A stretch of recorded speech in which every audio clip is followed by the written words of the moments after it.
na tindahan ng chicharon sa bansa. Sa ngayon po, meron na po akong 100 outlets. Then besides that, marami po akong sinusupply mga big fast food restaurant. Mapapulutan, merienda o ulam, patok sa panlasa.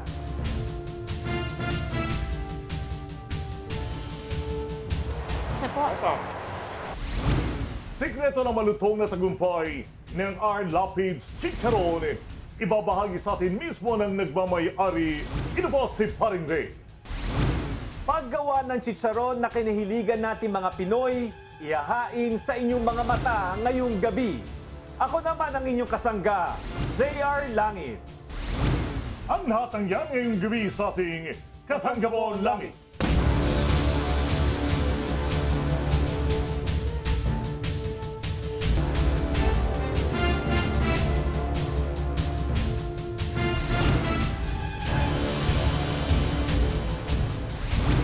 Tinatayang may isang daang outlet na ang matatagpuan sa iba't ibang panig ng bansa. Ang taong nasa likuran ng matagumpay na R. Lapids Chicharon ating kilalanin.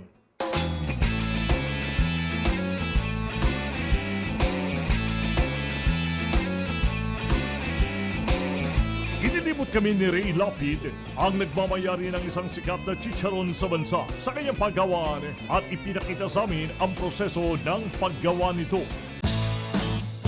Papakita sa atin ni Miss Rose ang 5 steps sa paggawa ng chicharon. Ang una natin ipapasukin ay ang shopping area. Dito po namin ginagawa po yung sorting and cutting po ng fresh po na vaccine. Lahat po ng raw materials namin for chicharon is imported. So galing po siya ng Germany, Europe, US, Canada, ganun po. Meron din pong galing sa Spain. Tapos talagang purong lang siya, walang laman na kasama. Wala po, kasi back fat po siya eh. So mapapansin niyo po, meron siyang fat layer sa skin. So yung iba naman po naming variants, yung cocktail and bilog, sa ibang din po ng skin yun. For example, yung cocktail po, galing po siya sa back skin. And then yung bilog po, galing po siya sa pork belly skin. Sumunod naman naming pinasok ang pinagbabalian ng mga pira-pirasong balat ng baboy. Ilalagay natin doon, iuulong naman nila sa cooking. For final na yan. For the final process po. Okay. Talagang kita mo yung taba ngayon. Opo. Kapag prito na siya, pag nabandian na, Opo. kita mo na yung taba. At pagkatapos ng ilang minuto, makikita ang unti-unting pagalsa ng taba ng baboy. Kasi extract lang natin yung oil niya. Tapos pag pinapalisan po siya, lolobo naman po siya. Meron pa pagpaalsa. Kasi niyo po, pag nagano siya, mag-shrink siya, compare doon na mamantika siya tingnan. Dito na tayo sa Cooking. Opo. So dito po natin niluluto yung back fat for quite some time po. Siguro mga maximum po of 6 to 7 hours po siya bago po siya maging pellets. Ito yun naman ang pwede nang iprito para... Opo, ready to pop. Opo. Tinatanggal niya yung Oil. nung Nung balat fat, opo. para wimpy siya. No? Para Wimpy. wimpy siya. Opo. At dito naman sa packaging section ay niyahanda na ang mga dadalhin sa iba't iba nitong outlet. Ito po ang packaging ng chicharon alsa. So dito po natin binabalot yung mga alsa po na para sa mga outlets namin na non-cooking. Pinifill po siya sa package, tapos tinitimbang po bago isisil po siya, tapos pina-quality check bago po ilabas sa outlet. Ito natin. So, sige po. Sige po.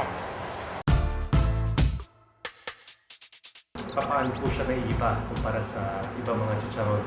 Ginawa ko po ng pagbabago, iniwasan ko na po yung bilad araw, nasa kalye, na processing ko lang po talaga sa pork oil. Sa pagtataya ng tamang temperatura, umaabot ng 4 oras ang proseso sa pagluluto ng balat ng baboy sa kanilang paggawaan. Sa ongoing po ngayon, sa mga outlet ko, dinideliver po dyan, puro ready to pop. Then, pag nasa outlet ko na, meron po akong mga deep fryer na doon nila ipapop only in 3 minutes. Meron na po silang chicharon na laging bagong luto. At least, makita po ng ating mga customer na we are expecting them na matikman nila talaga yung laging bagong luto. Ang kanya ngayong paggawa ng chicharon ay may 40 kawan na nagluluto ng 5,000 kilo ng pork skin kada araw. Medyo innovate ko nga po, may iba yung sistema para po ma-maintain yung expansion or good quality. Yeah. Mula sa simpleng ulam na inihahapag sa mesa ng kanyang ama, ngayon ay patok na ulam, merienda at pulutan sa iba't ibang panig ng bansa. Sir, pakikwento po sa amin kung paano po nagsimula ang inyong negosyo. Well, nung araw pa kasi, naging ugali ko na sumama sa father ko. Titinda siya sa isang public market in Quiapo. At naobserbahan ko yung ginagawa niya na pagninegosyo, doon po ako nagkaroon ng inspiration na magnegosyo na rin. Dahil sa panghihinayang na matapo ng balat ng baboy na kadalasan ay pinatatanggal ng mga mamimili sa mga palengke, umusbong ang ideya kay Ray upang simulan ang pagninegosyo. Nabanggit ko po sa father ko na tayo, wag po natin sanang maitapon yung mga balat. Sabi niya, bakit? Sayang naman po, marunong naman kayong magluto ng chicharon, ipunin ko po. O sige anak, ipunin mo yan, mga ang balat niya. Naiipon po na naiipon lagi yun, na halos walang puhunan. One day, which is Sunday, binuksan ng father ko yung rep. Nakita niya, puro plastic. Sabi niya, ano ba itong mga ito? Sayang po yung mga balat. Oh, ngayon, sabi niyo po, luluto niyo. Ganon. O sige. Kaya doon po nagsimula, nagkaroon po kami ng additional product sa pwesto ng father ko, which is chicharon na. Mula sa tradisyonal na paraan ng pagtitimpla at pagluluto ng chicharon na naibahagi ng kanyang ama, nagpursige si Ray na pagbutihan ang proseso ng paggawa nito para mapanatili pa rin ang kalidad ng bawat chicharon na kanyang itinitinda. Sariling pag-aaral ko lang talaga kasi lahat naman ng bagay, mahalaga mapag-aralan mo, tinatawag kong hands-on, in writing, na meron kang good planning, gano'n. Pero hindi naman po sa isang tao, sa iba-ibang tao, para naman wag niya 100% malaman yung sistema talaga. Sir Lapid, ano naman po masasabi niyo doon sa mga tao po na conscious, health conscious, Yeah. at yung concern po sa kanilang cholesterol? Well, ang laging paliwanag po sa kanila, lahat ng sobra, masama. Pero sa akin po, ang ginawa ko pong isang sistema, sa isang nilalaban natin, pigang-piga po yan. Talagang tanggal na tanggal po niya yung tinatawag natin fat and cholesterol. Tulad ng pagluluto ng chicharon, ang tagumpay ng R. Lapids ay dumadaan din sa daang-daang proseso sa muling pagbabalik ng Kasanggamong Langit. Drum-drum na yung luha ko. Pakira po dahil meron po ako ritong pamilya. Kasangga mo ang langit.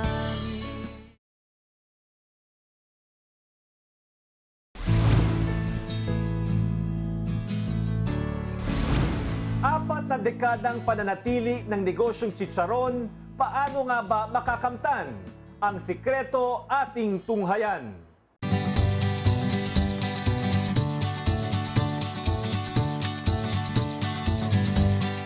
Mula sa simpleng pangongolekta ng mga itinatapong balat ng baboy sa pampublikong palengke, nagbukas ang oportunidad sa pagkatayo ng R. Lapids Chicharon.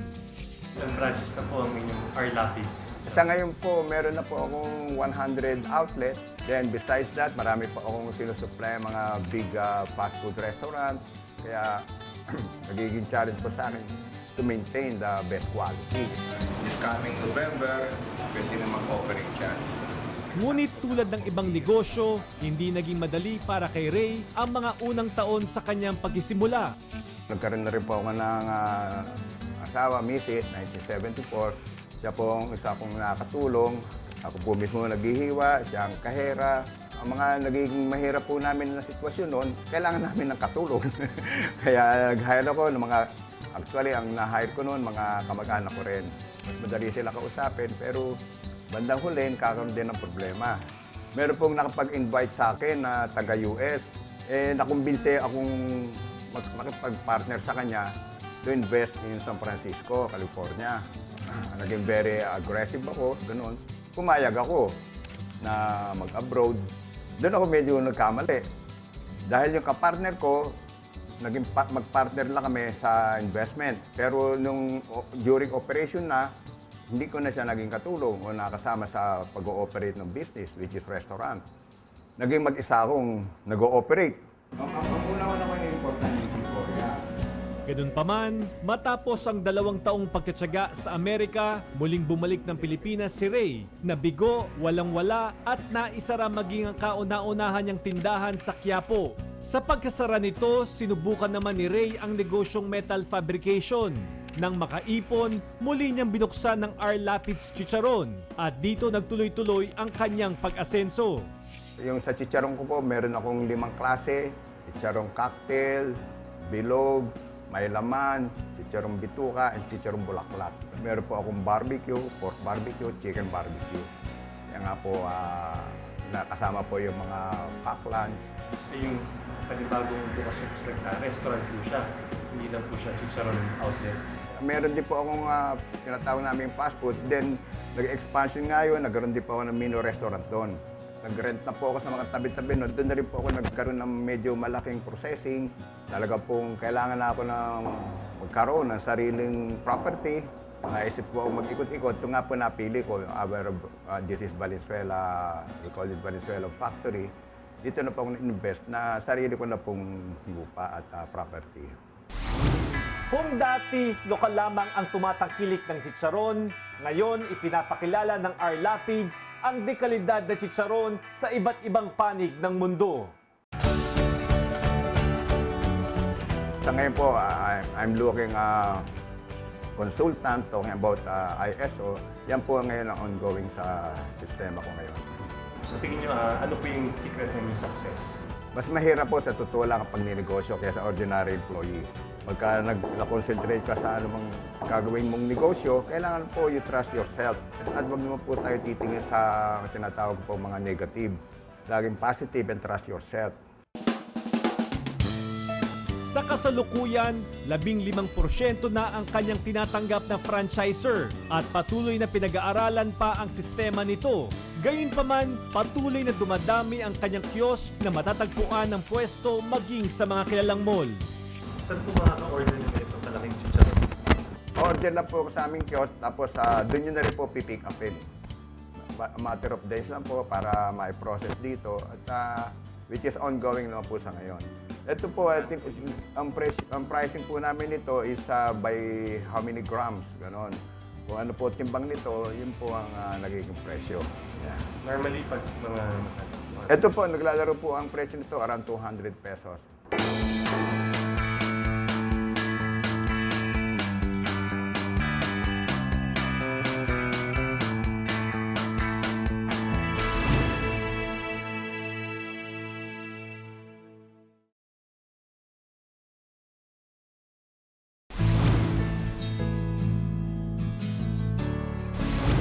Tulad ang proseso ng pagluluto ng chicharon, ang tagumpay ng negosyong ito ay hindi nangyayari ng isang iglap lamang. Ito'y nangangailangan ng tamang temperatura sa bawat desisyong bibitawan, saktong timpla sa pagharap sa kabiguan, at matyagang paghihintay hanggang sa umalsa ang bunga ng pinaghirapan. Sa ganitong paraan, tiyak na isang malutong, katakam-takam at isang dekalidad na tagumpay ang ating matatamasa. Sana po naibigyan ninyo ang isang spesyal na pagtatanghala ng aming palatuntunan nakapagkatid ang kakaibang aral at leksyon sa buhay. Hanggang sa muli, sa kanan pa rin po, Director Langit, ito po si Paring Ray. Ako naman, si JR Langit. Laging tandaan, Sana ang laban, kasangga mo ang langit.